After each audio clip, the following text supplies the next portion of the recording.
Fellow citizens, pardon me. Allow me to ask, why am I called upon to speak here today? What have I, or those I represent, to do with your national independence?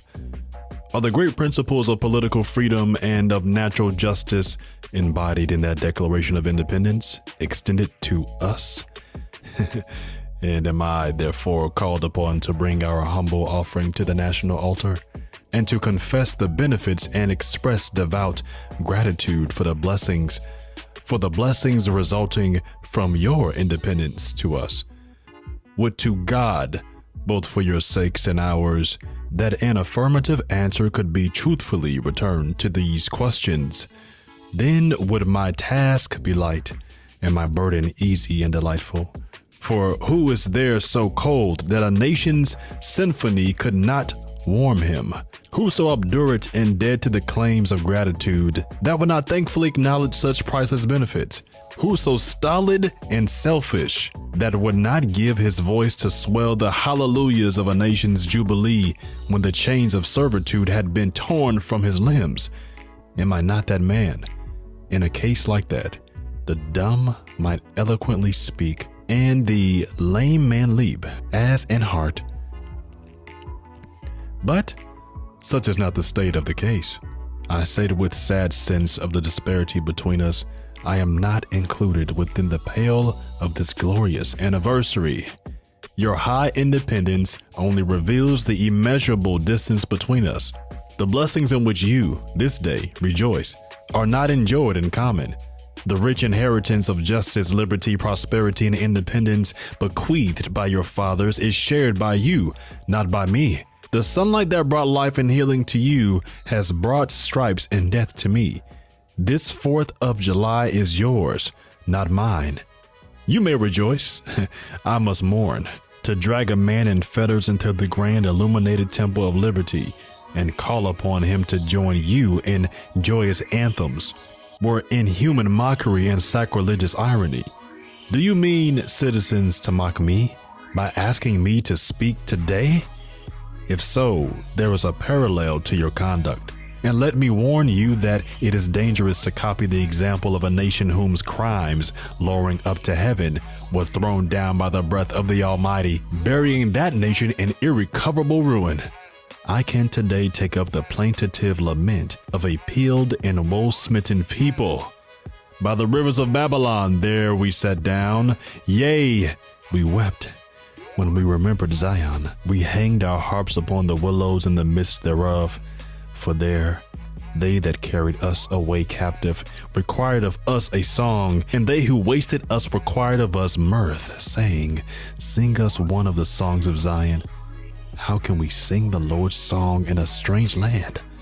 I forget thee, O Jerusalem. Let my right hand forget her cunning. If I do not remember thee, let my tongue cleave to the roof of my mouth. Fellow citizens, above your national tumultuous day, I hear the mournful wail of millions whose chains, heavy and grievous yesterday, are today rendered more intolerable by the jubilee shouts that reach them. If I do forget, if I do not faithfully remember those bleeding children of sorrow this day, to forget them, to pass lightly over their wrongs, and to chime in with the popular theme would be treason most scandalous and shocking, and would make me a reproach before God and the world. My subject, then, fellow citizens, is American slavery. I shall see this day and its popular characteristics from the slave's point of view. Standing there, identified with the American bondman, making his wrongs mine, I do not hesitate to declare with all my soul the character and conduct of this nation never looked blacker to me than on this 4th of July. Whether we turn to the declarations of the past or to the professions of the present, the conduct of the nation seems equally hideous and revolting. America is false to the past, false to the present, and solemnly binds herself to be false to the future. Standing with God and the crushed and the bleeding slave on this occasion, I will, in the name of humanity, which is outraged in the name of liberty, which is fettered in the name of the Constitution and the Bible, which are disregarded and trampled upon, dare to call into question and to denounce with all the emphasis I can command everything that serves to perpetuate slavery, the great sin and shame of America. I will not equivocate. I will not excuse.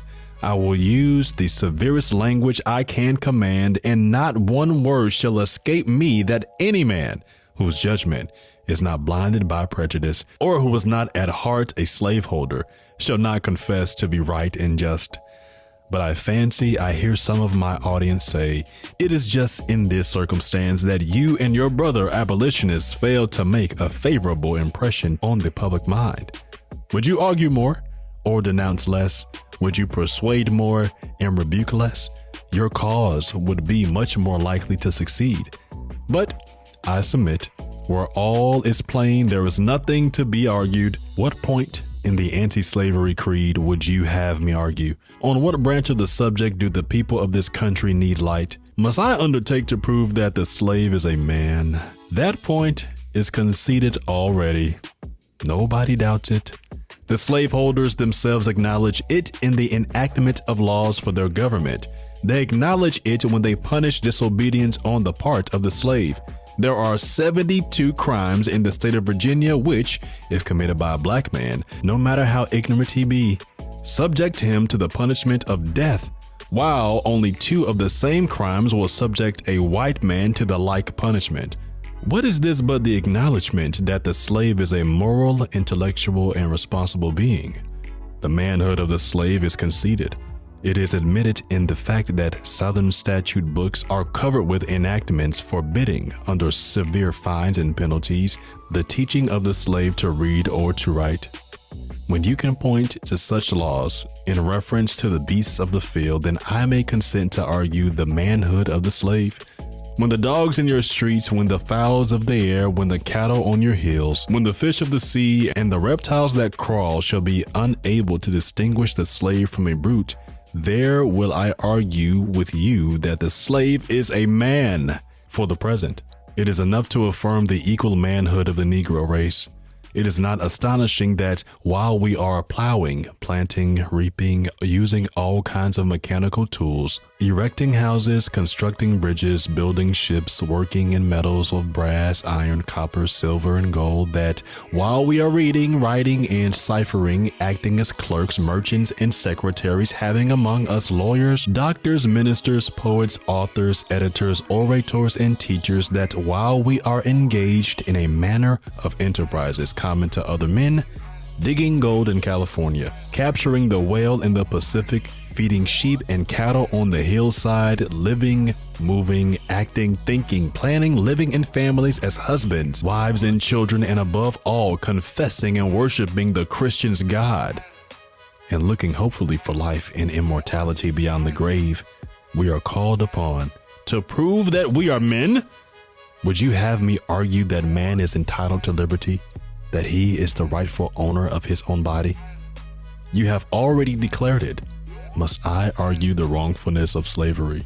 Is that a question for Republicans? It is to be settled by the rules of logic and argumentation as a matter beset with great difficulty, involving a doubtful application of the principle of justice, hard to be understood. How should I look today in the presence of Americans, dividing and subdividing a discourse to show that men have a natural right to freedom? Speaking of it relatively and positively, negatively and affirmatively. To do so would be to make myself ridiculous and to offer an insult to your understanding.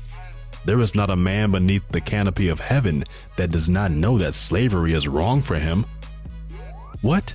Am I to argue that it is wrong to make men brutes, to rob them of their liberty, to work them without wages, to keep them ignorant of their relations of their fellow men, to beat them with sticks, to flay their flesh with the lash, to load their limbs with irons, to hunt them with dogs, to sell them at auction, to surrender their families, to knock out their teeth, to burn their flesh, to starve them into obedience and submission to their masters, must I argue that a system thus marked with blood and stained with pollution is wrong?